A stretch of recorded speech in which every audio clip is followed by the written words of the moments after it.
Oh, hello there, and welcome. It's time for another one of those vintage science fiction book haul unboxings. So I thought I would do it straight from the box, and we will see what we've got. This is a box of 15 books, and we're going to see what the general condition of them is. We're going to look at the blurbs and whatnot, and we're probably also going to sniff them all. But before we begin, I've got a nice bottle of ale to accompany it. There we go. Lovely. Okay, cheers. Oh, lovely. Okay, let's get the box up and see what we've got to play with. Okay, the first thing of note is this box has arrived damaged. So this is the way it got to me 2 days ago. I haven't opened it yet, but I'm hoping the contents won't be too damaged. Probably okay, but we shall see. Let's get a knife out. I'm going to do a slightly heartier knife than last time. That scalpel wasn't cutting the mustard. Anyway, let's get in here.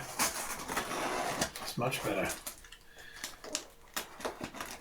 You see what I'm doing there? I don't know. Okay, there'll be the usual. I'll scan all the covers as well, so you can see it slightly clearer. Hello there. Okay, so this was from eBay, and it was from a private seller, so not a book dealer. Oh, they've actually packaged it rather well. We've got a load of bubble wrap in here. Oh, look at those beauties. Now, it's very rare, so I've found, is that to have bubble wrap. Normally they just plonk them in a box, so they all seem to be okay. First book out of the box. This is probably going to be quite a lengthy video because there's 15 of the devils, but anyway, bear with me if you like this kind of thing. Okay, the first one is Shallows of Night. The Mystic Quest of Blood and Honour by Eric van Lustbader. I've never heard of this before. Looks like standard fantasy fare, I would say. It's hard to tell. Could be science fiction.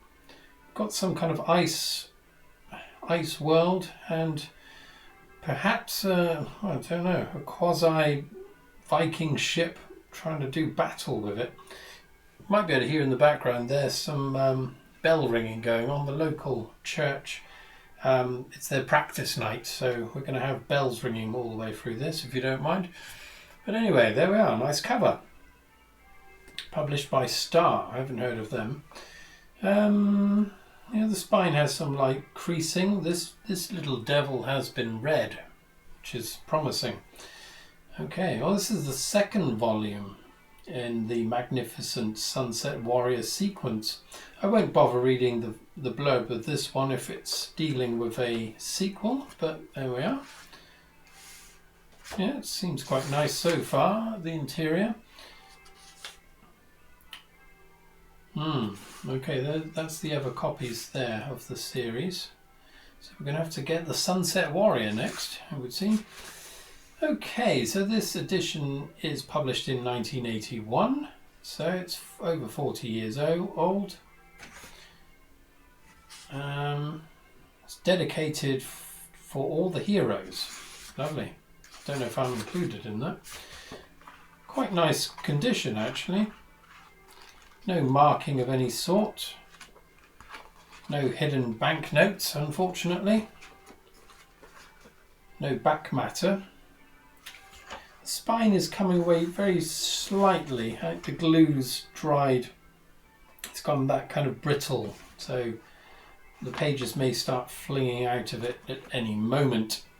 But anyway, this is the first number of the night, and it's time to give it a damn good sniff. Okay, here we go. Oh. Okay, it's a family favourite. We're dealing with wood. This is wood, through and through. just a slight modicum of mature cheddar, which is quite odd. Very, very subtly. But yeah, quite nice condition. It's a shame it's part of a series, because now I'm going to have to get the other ones, but there we are. I'm a completionist. Okay, next on the agenda, we've got Children of Tomorrow by A.E. van Vogt, would that be? Vogt? Don't know. This is a New English Library edition. We've got a rather splendid cover here. Quite a bell-shaped UFO hovering above a young couple cavorting above a beach. We've got some poppies there. Quite a nice image. This UFO looks like it's been through the mill a little bit. It's quite aged. Not sure how I feel about it, but quite a nice cover. Let's have a look. This spine has been read. It's been broken, so this has been read quite a bit. Lovely. UK price 35p, so this is a pretty old book, I would say. No back matter. It's in good condition though. Let's see when this devil was published. Oh, 1972. Although this one is 73, it's the reprint. Quite nice condition, I would say. Nothing untoward, no dodgy splodges or anything. Okay, I might read this blow. This long-awaited novel by A.E. van Vogt, I'll say Vogt, master of the futuristic fantasy, features Spaceport, a special city with peculiar problems of its own. Oh, it's called Spaceport, capital S. It is the scene of a desperate generation battle. Space Commander Lynn returns to Earth after a year's strenuous travel in the unmapped spaces between the stars, harassed by ever-watchful hostile aliens, damn blighters. He finds that things have changed out of all recognition. The male adults have deserted the cities to fight and explore, and the children, left to their own devices, have assumed power. Devilish children. The situation is explosive, the results terrifying. Once again, Van Vogt has brought fiction all too uncomfortably close to reality. This is the master at his very best. Okay. Interesting. Okay. Hence the title, Children of Tomorrow. Anyway, let's dive in and see what this devil smells of. Oh, there's not much going on here.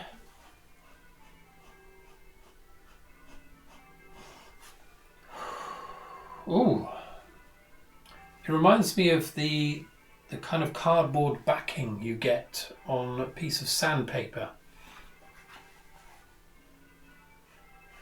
Sandpaper. There you go, there's a new one.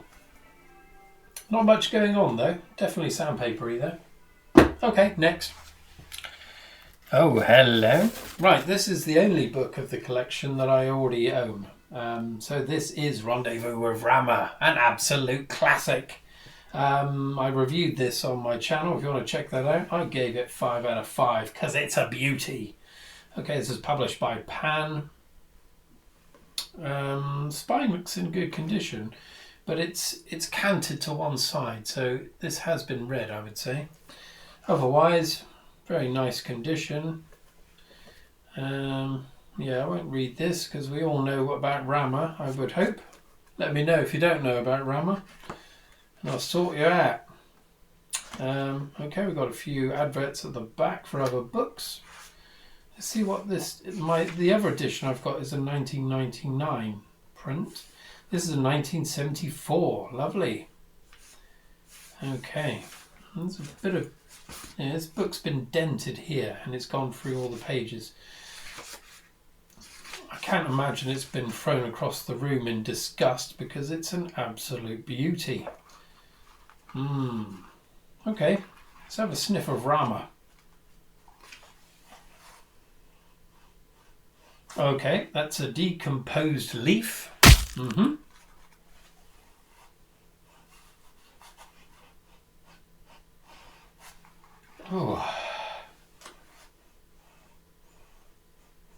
that's all I'm getting. Raindrop as well. Raindrop and decomposed leaf. But what do you think of the cover? I know the other cover I've shown before is quite literal. It shows the tubular shape of the craft. This appears to be a rather abstract glance down the main bore of the craft. But it's quite abstract. It doesn't bear any relation to the story itself, not that I remember. But anyway, we've got some what do you call it? The outer veneers coming off here. That's a shame, but I don't mind that. Right, let's have a little swig. Oh, lovely. And let's dive back in. Doing it in order that they are presented to me. Hello. Look at this devil. Okay, this is by Robert A. Heinlein. Is it Heinlein? Yeah, maybe. Heinlein? Don't know. My friend Dan got me one of his books for Christmas. The Moon is a Harsh Mistress, I think it's that one. Hugo award-winning author, Orphans of the Sky. It's quite a nice cover. There's a definite alien sitting in the back there, and perhaps an Earth-derived pilot piloting this strange thing. Panther science fiction. Never heard of that publisher, personally. It's quite a slim number. But the spine lettering is dead on, which is always very pleasing to see. 40p in the UK, so this is probably a 70s publication. I'm going to read this one if you don't mind. You may not be able to see from... Well, you might be able to. Right, the Proxima Centauri expedition, sponsored by the Jordan Foundation in 2119, was the first recorded attempt to reach the nearest stars of this galaxy. Whatever its unhappy fate, we can only conjecture.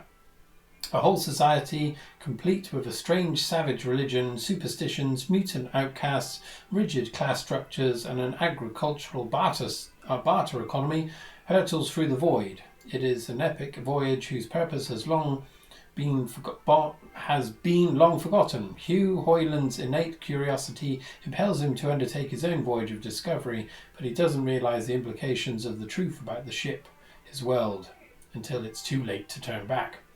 A superb science adventure classic packed with action and excitement by one of science fiction's greatest names. Cover illustration by Peter Jones. I think I've come across him before. So this is something akin to that book Non-Stop. Who's that by? I can't remember. Anyway, a kind of intergenerational ship hurtling its way to the stars because it can't go fast enough. Apologies for the sounds. My computer is an utter git. Okay, what have we got here? Little something there. Orphans of the Sky. Hello, Vicar. Yeah, so first published in 75. So this is a first edition, or published by this publisher. Probably came out before that. Yeah, it says published in 1951 otherwise. But it's in pretty good nick, I would say. Yeah, nothing untoward there. Suppose we better give this thing a sniff. Okay, here we go. Oh. This is unorthodox. I don't know what this is.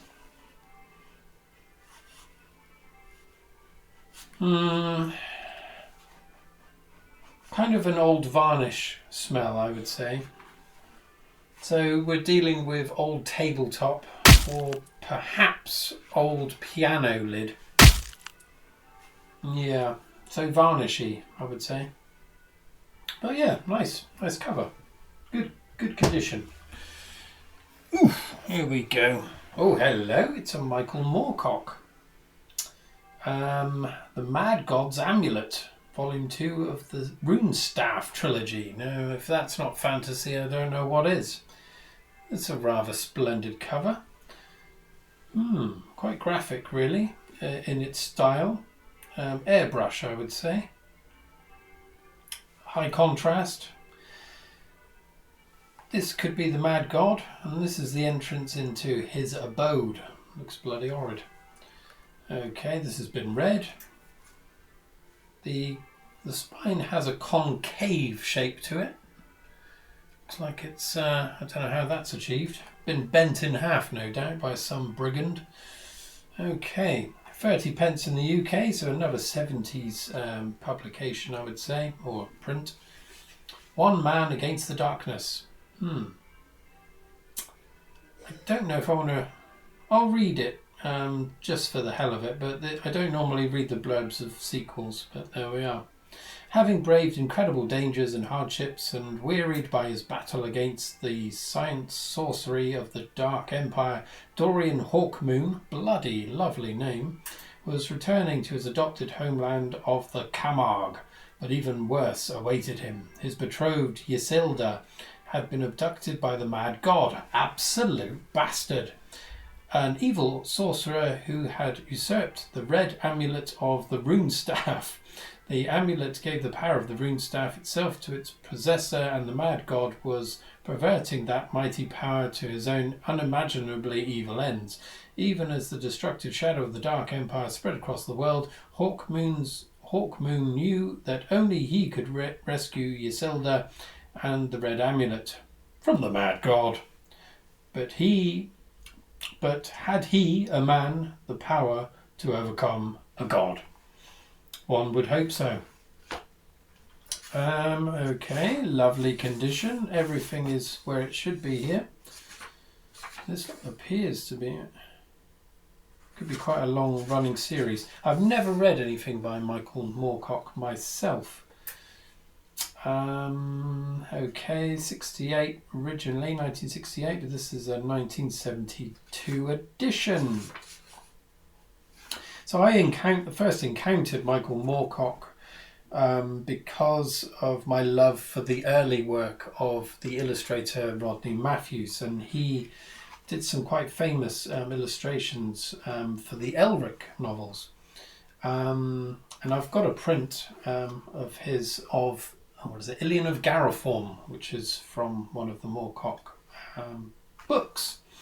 But there we are. There's a little bit of background. Let's have a sniff. I think I'm going to have a little drink first.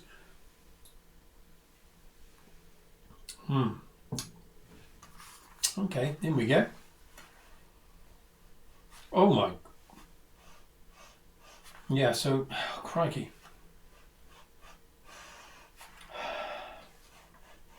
I don't know where this has come from, but the first thing that came to me was wheelbarrow.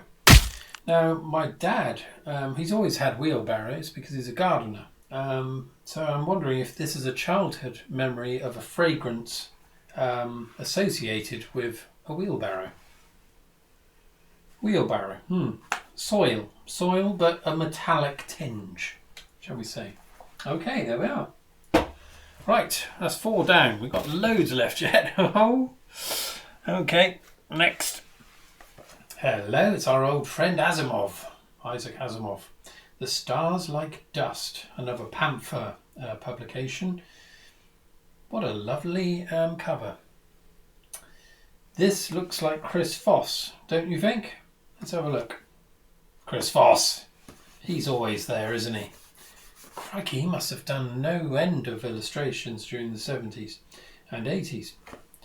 Quite nice condition. Spine has the usual lines on it, but we don't mind that at all. Okay, I'll read this one. A classic Asimov saga of galactic adventure. Overnight, young Byron Farrell changed from a casual student preparing for graduation at the University of Earth into a fugitive fleeing from an unknown assassin, someone who tried to kill him in his dormitory. And he learned that, many light years away in the inky blackness of the Horsehead Nebula, his father had already been murdered. Crikey! It's quite a distance apart to be murdered, isn't it?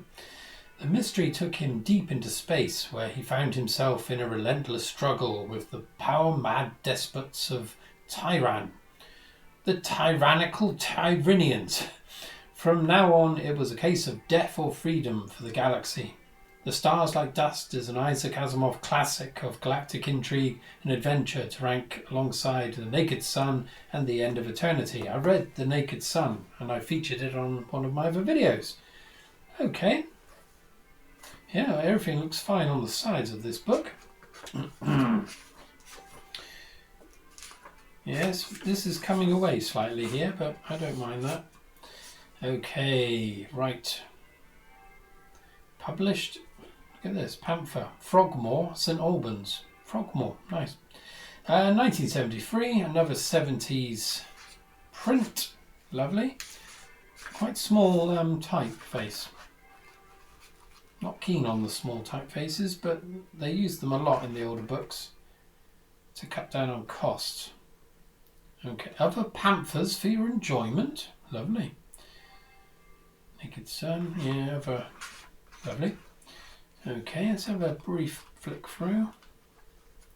Yeah, there's nothing, no penciled daubings in the margins or anything, but there we are. Let's take a sniff. Ooh. Oh, that's got the disinfectant note. Again, like a friend of mine said, Rich, it's possibly to do with the chemicals in the paper. So that's slightly fecal as well, but serviceable. Okay, this is going to be a long video. Apologies. Not even halfway through. Okay, next. It's an Anne McCaffrey, Dragonquest, winner of the Hugo and Nebula Awards. Look at that fine cover. Yeah, I like it. It's got a slightly childish appearance to the dragon, I would say. The way his eyes looking up, I'm not so keen on that, I suppose. But it's okay, it's okay.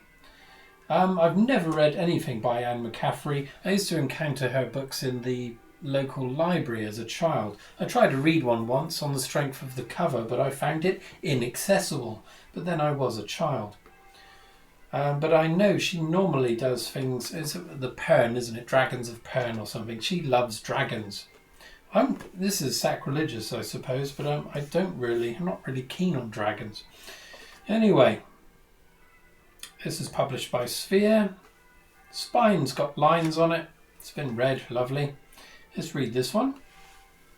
The silver threads of the red star fell upon Pern, bringing black ruin and destruction. Okay, so this is a Pern novel. Between the planet and annihilation stood the dragon riders and their huge mounts. The great fire-breathing dragons of Pern. But even those winged monsters needed help in their struggle, from a tiny fire lizard that could show the way to defeat a searing threat greater than any Pern had faced before. Okay, so dragons, and more dragons. Okay, this all looks fine. So this is part of a long series. I don't know if I'll read these. Has anyone read any of the Pern books? Let me know if they're worth gandering or reading even. So this is a 1980 edition, but first published in 71. Oh, hello. We've got a map. A rather lovely map at that. Oh, absolutely love maps in fantasy novels. Okay, nothing else. Oh, hello, crikey. Oh no, the spine has cracked between my fingers. Oh dear, that's unfortunate. I have to glue that devil back together. Oh hell. The whole thing is on rickety ground, I would say. Okay, but anyway, let's have a sniff anyway. God knows what this is going to smell of.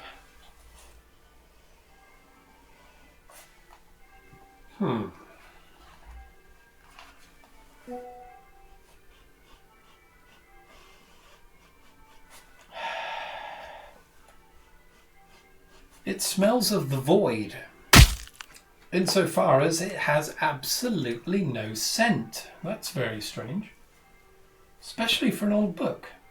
That's odd. Okay, the void. Nothing.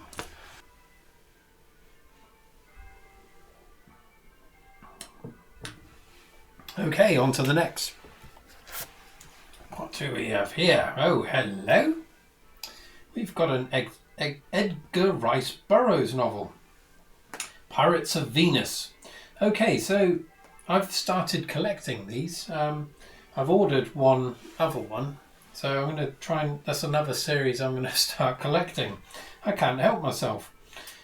New English Library Edition. Number 1 in the Venus series. Quite a nice cover there, young lady.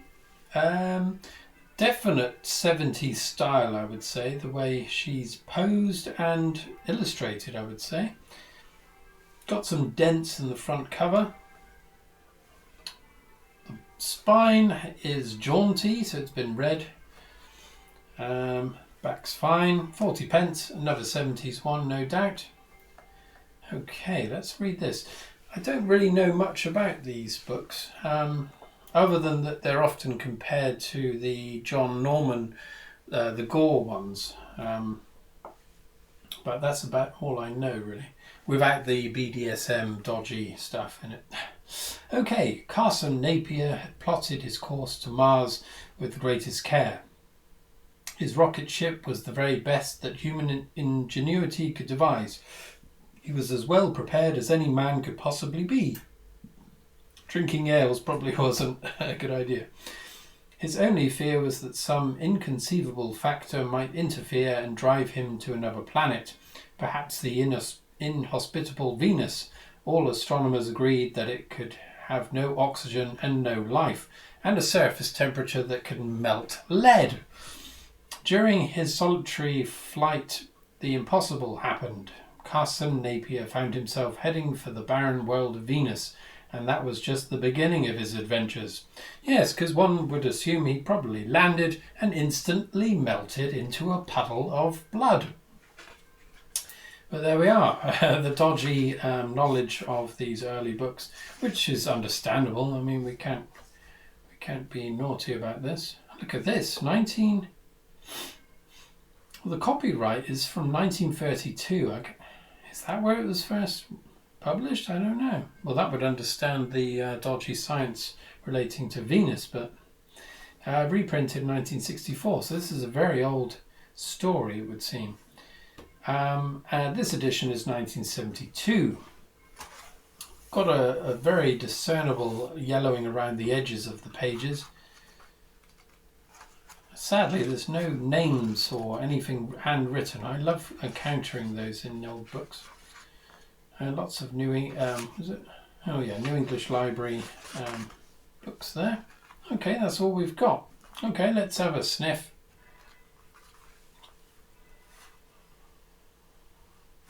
Oh, hello.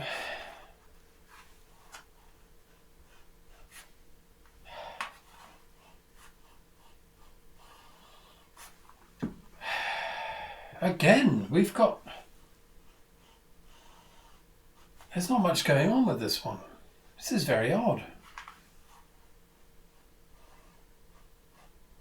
Half a leaf. Just half a leaf. I don't understand why...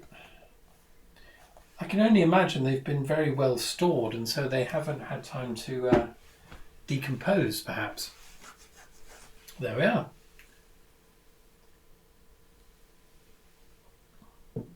Onwards and upwards. Okay, hello, who's this? Poul Anderson. Never encountered that spelling. I assume it's pronounced the same as Paul, but there we are. The Star Fox. Look at this odd thing. Well, it looks like some kind of antenna, I suppose. Radio antenna, perhaps. And we've got a fairly odd looking astronaut there. Lots of cables all over the place. Panther again. Spine has been very well used. The cover line is bleeding into the spine. I don't like seeing that, to be honest, but there we are. Oh, hello. Cover illustration by Anthony Roberts. I don't know him or his work. This is a rather meaty looking blurb. Battle to the death in deep space. Earthmen and Alariona have met in space.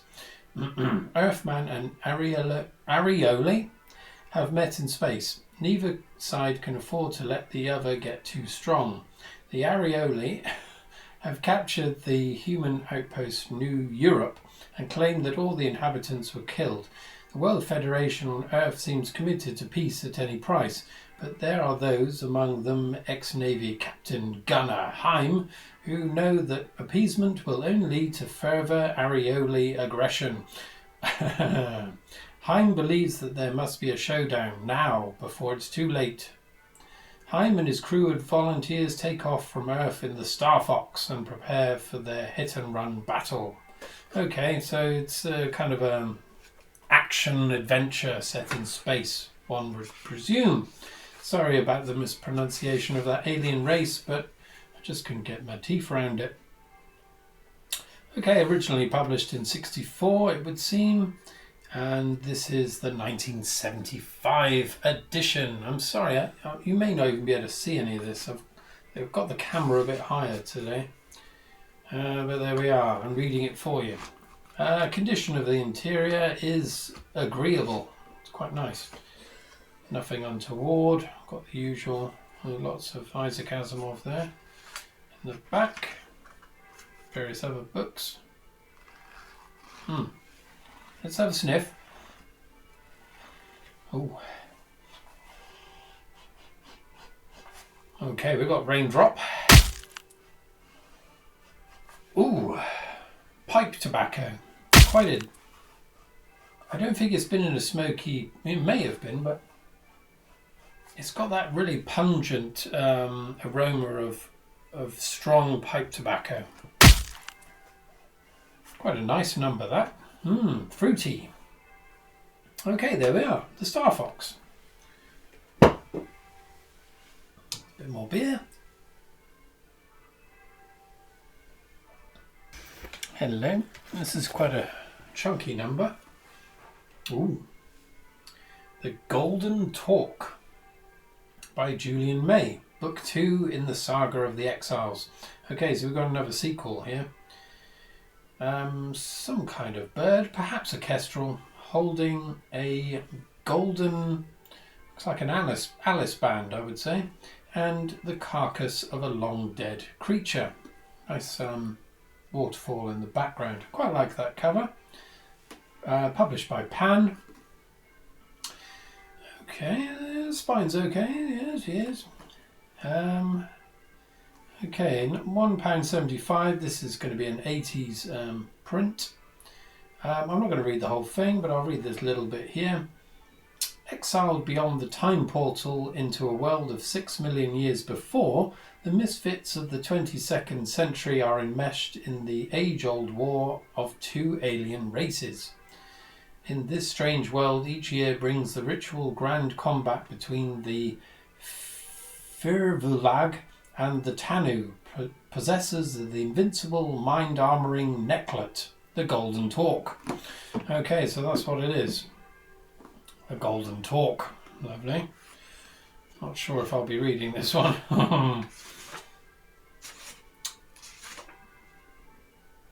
Okay, yes, so this is 1982 for Barbara, nurse and redactor and Sternman.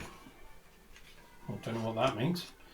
I've got a strange little bit of fluff there.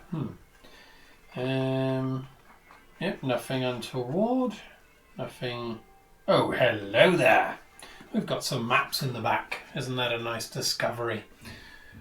See it? You might not be able to see it very clearly. I've had to turn the autofocus off because it was going absolutely bonkers. But there we are. A couple of nice maps in the back. I prefer my maps in the front, to be honest, but there we are. Beggars can't be choosers. Okay, let's get into this one. Oh, that's got the smell of the sea about it.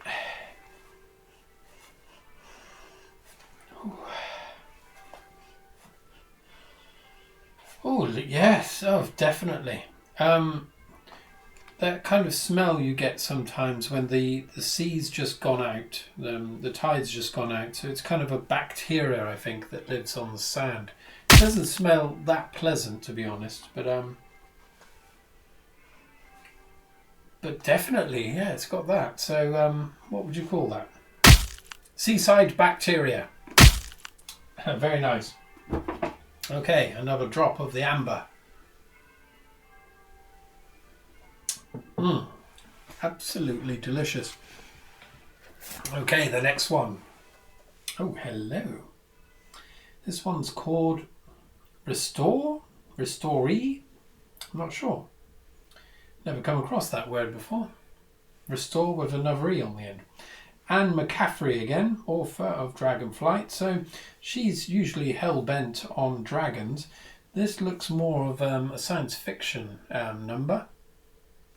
I've come across this illustration before somewhere, but I'm not quite sure where. It doesn't say who's illustrated it. I'll have a look inside in a minute. Okay, here we are. Here's the blurb. There was a sudden stench of a dead sea creature, much like the last book smelt, I imagine. There was the horror of a huge black shape closing over her. There was nothing. Then there were pieces of memory, isolated fragments that were so horrible her mind refused to accept them. Intense heat and shivering cold, excruciating pain, dismembered pieces of the human body, crikey, sawn bones and searing screams. And when she awoke, she found she was in a world that was not Earth, and with a face and body that were not her face and body. She'd become a Restoree. Okay. 125, maybe 1980 or 79, something like that. That sounds quite interesting. Bit of body horror going on there. Very good condition, actually. This one I don't think's been read. Spine is immaculate. Okay, let's get in here. No dragons in this book, it would seem. Yeah, 1980. Pretty much on the nose. To my favourite relative, G.N. McElroy. Favourite relative, eh? No, nothing inside. No hidden treasure maps. Unfortunate. Okay. All that's left to do is to give the damn good thing a damn good sniffing, I would say. Okay, here we go.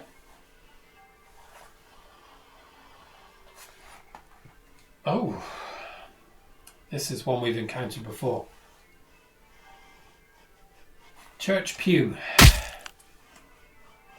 Yep, church pew.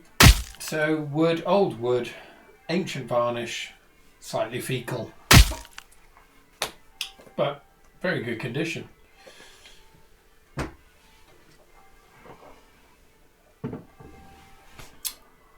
Okay, next. Right, we've got 3 more after this. Oh, hello, Olaf Stapledon. I tried to read one of his books once, and I couldn't get on with it, but I've heard good things about Star Maker. This is a Penguin edition. What do you think of that cover? Not too bad, not too bad. It's taking the star and man quite literally. It's okay, nothing special. The spine, so it's got crinkles halfway down and then the rest is fine, which suggests to me that someone gave up halfway through, which is what I did with one of his other books. But there we are. Okay. One moment a man sits on a suburban hill. The next he is whirling through the firmament. Street lamps become blinding stars and rushing grains swell into planets. Like H.G. Wells' time traveller, he visits many worlds, often at times of political and social crisis, like the other Earth from which he escapes with the quasi-human Bulvlutu, just before technological change sweeps and annihilates the planet. Like the worlds of the Nautiloids, men come, fish come, boats, and the plant men, vast mobile herbs. As they search up and down time and space for the star maker behind the cosmos, the two travellers are joined by others to develop into a strange mental community, both I and we reacting multidimensionally to a mind-spinning range of experiences. Crikey! That sounds quite interesting, actually. Cover design by David Pelham. United Kingdom, 40p. This is going to be an early 70s edition, I would say. Okay, let's have a look. Pristine. Okay. 1973. Okay. First published in 1937. Good lord. This is very early work. That can be interesting to read, that one. Hello, what's this in the back? Timescale. Different forms of timescale. Well, I'll be darned. Interesting. 3 different timescales. I don't know what that's all about. Okay. Right, in we go.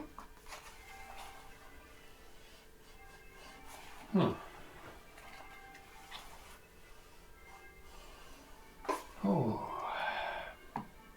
It's got something about it, this one.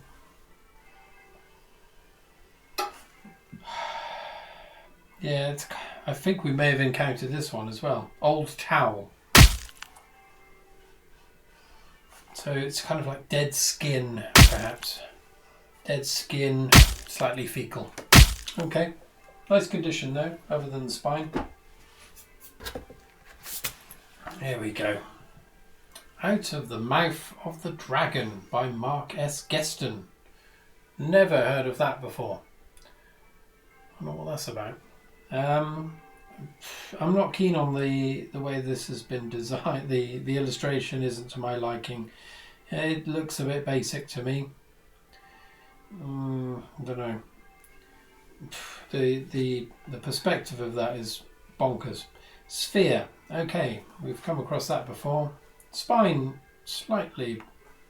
Yeah, we've got the concavity there again of the spine. It's been read. 30p, another early 70s one would assume. Eamon van Rourke heard the prophet speaking in the marketplace of the decaying city. He called men to the wars, to the fabled meadows where the armies of good would meet the forces of evil in one final Armageddon that would decide the fate of a world already doomed and dying. Van Rourke followed the prophet to the meadows, and there he witnessed the last cataclysmic battle between humanity and the dark powers of Salazar. Out of the Mouth of the Dragon is the sequel to famous. This is the sequel. Doesn't sound very appealing to me, but there we are. Yeah, that's fine. Let's have a look at this. 1972, originally 1969. Again, no markings or anything. Looks okay, doesn't it? How about the back? Okay, we've just got a few adverts for other books. Never heard of this author before. Have any of you? If you have you read any of his work? Have you read this one? Is it any good? Is it worth me reading? Or actually looking for the first book of the series? I'll tell you what though, I'm going to see what it smells like. And I might judge based on that. Oh, yeah. Okay, yeah, we've got that disinfectant again. Disinfectant and wood. Wood. Okay. Okay, the penultimate book. What have we got here? Hello. The Northern Girl by Elizabeth A. Lynn. Heinlein Science Fantasy. Okay, I've never come across this one before. I do like the cover. I like the predominance of green. This is the third volume of the Chronicles of Tornor. This looks like fantasy, high fantasy, I would say. Though this looks quite alien. The tree or coral that she's balancing on. Okay, yeah, not too bad. The cover, it's wrinkled in two places. This has been read to completion. I won't bother reading. Well, I might just to get a sense of what it's about. The best kind of magic. Soren was only 13 when the visions first possessed her, though she was too numb to be frightened. By then they continued, and she discovered that this power to go places with her mind was called far travelling, and those who possessed it were automatically named members of the White Clan of Arun, and were supposed to leave their everyday lives to come within the Tanjo and serve the Chia. Sometimes fantasy names get on my tits about. It was an honoured task and an honoured title, that of witch, but Soren did not want it. The witches frightened her, so stubbornly silent, Soren kept her gift to herself. Soren is also the name of a kind of malt-based kind of wet cake, or moist cake that you can get in the UK. Nothing to do with that, I'm sure, but there we are. Okay, the previous two are the Watchtower and the Dancers of Arun. Not sure if that's my cup of tea, to be honest. First published in '82. Okay, so this is the first edition, I would say. Hello, got some maps here. Moribund maps, I would say. Not keen on this kind of map. Yeah, a bit too simple for my liking, but there we are. I wonder what it's like. I wonder what this story's like. Have you read it? If you have, let me know. And we've got a glossary there. You know you're in trouble when there's a section at the back saying pronunciation, how to pronounce the words, how to pronounce the places and names. Yeah, bugger that. Okay, let's dive in. Ooh.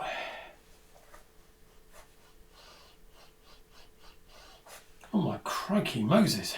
That actually made my ear start ringing. Not sure why. It's a biscuit. It's a biscuit. We've had digestive before. This is a bourbon. So we've got kind of a fake chocolate smell. With a little bit of milk. Okay, Northern Girl. This is quite a haul, isn't it? Okay, last but not least, one would hope. Hello. This cover's been a bit bent.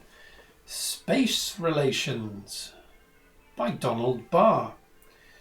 This is quite a strange looking cover. Got these strange kind of craft, like lifters, I suppose. And another world, obviously. A couple of planets or moons floating in the background, unrealistically. Orbit, okay. Okay, spine has been read generously. I was hoping that was Greg Bear then, but it's Donald Barr. Okay, let's read this devil. John Armbruster Craig, a rising young Earth diplomat, is on his way home when he is captured by infra-space pirates and sold into slavery on the forgotten planet of Kossar. Kossar! Exclamation mark. Where boredom and absolute power have maddened the ruling caste into the pursuit of vicious pastimes, where drugs turn men into gods, and from where no one has ever been known to escape. Craig is auctioned off to the exquisite Lady Morgan Sidney, and rises by somewhat different merits from her hellish mines in Blind Marsh to her equally merciless bed in the towers of Treghast. And it is here, under the strange castle, that he finds the secret that may mean the end of man in the galaxy. Sounds a bit dodgy, doesn't it? in her bedchamber. 65 pence. So maybe 80s. Oh, hello. This page is parting company with the rest of the book. To M.A.B. with 30 years love. That's nice. Yeah, these pages are going to be parting company very soon, I think. 1975, originally 1973. That's an interesting way to begin a chapter.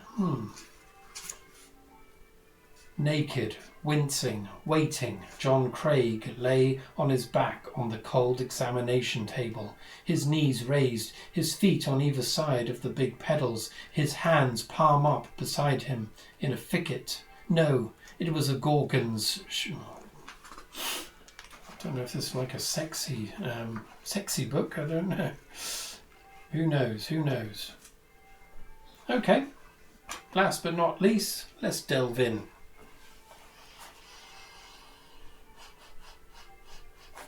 Oh, good Lord. Oh, raindrop. Oh, tiny bit of tobacco.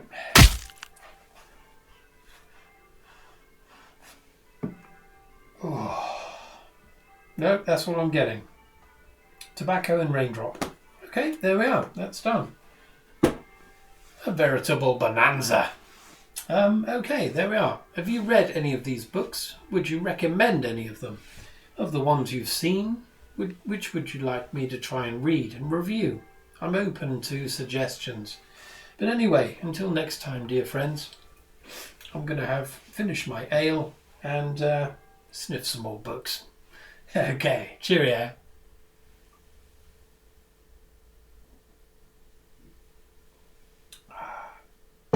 Lovely.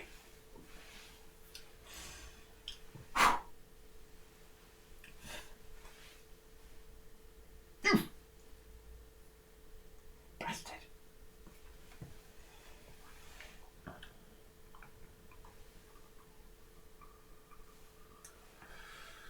Ah.